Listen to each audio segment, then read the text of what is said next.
फिरोज ने सावधानी से सुरक्षा पट्टी को नोट के बीचों बीच फिट किया। फिर ब्लेड से अतिरिक्त हिस्सों को काट दिया और इस तरह 500 रुपये का एक लगभग परफेक्ट नकली नोट तैयार हो गया। लेकिन उसे अभी भी लग रहा था कि नोट में कुछ कमी है। उसने एक कप चाय बनाई और नए बने नकली नोट को सीधे उसमें डुबो दिया। जब नोट पूरी तरह भीग गया तो उसने उसे बाहर निकाला। नतीजा देखकर वह बेहद संतुष्ट था। अब वह नोट पुराना और घिसा पिटा लग रहा था, जैसे सालों से चलन में हो। इसके बाद उसने यही तरीका बार बार दोहराया, चाय में डुबोकर और भी नकली नोटों को पुराना दिखाया। फिर एक एक करके उन्हें सुखाया। थोड़ी ही देर में सारे नकली नोट बिल्कुल असली चलन वाली मुद्रा जैसे दिखने लगी। फिरोज ने लेकिन जब वह पहली बार उन्हें इस्तेमाल करने के लिए एक छोटी दुकान के दरवाजे पर खड़ा था, उसकी नसें तनाव से भरी हुई थी। उसने एक पेय मंगाया, सिर्फ यह जांचने के लिए कि नोट चला है या नहीं।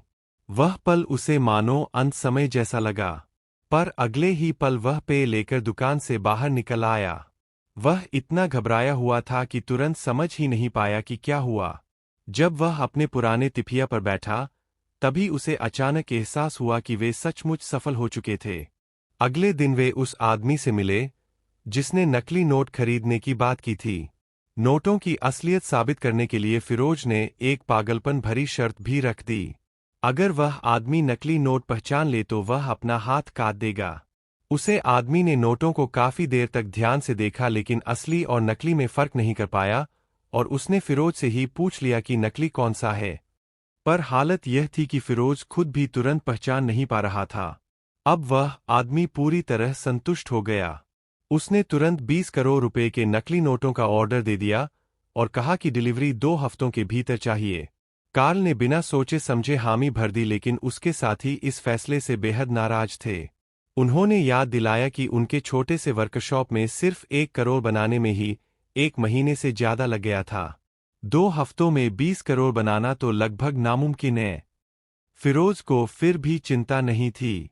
उसके दिमाग में पहले से एक प्लान था। वह अपने उस चाचा के पास गया जो एक प्रिंटिंग प्रेस में काम करते थे और उन्हें टीम में शामिल होने का न्योता दिया। नकली नोट देखकर चाचा हैरान रह गए और गिरफ्तारी के खतरे से डर भी गए। इसीलिए उनका डर दूर करने के लिए फिरोज उन्हें एक रेस्टोरेंट में ले गया और बिल नकली नोटों से चुकाया। फिरोज बिल्कुल सामान्य व्यवहार कर रहा था, जैसे कुछ हुआ ही ना हो। लेकिन बगल में बैठे चाचा की हालत खराब थी। हाथ इतने कांप रहे थे कि वे गिलास तक ठीक से पकड़ नहीं पा रहे थे। फिर मालिक ने नोटों को जांचा और सब कुछ बिल्कुल सामान्य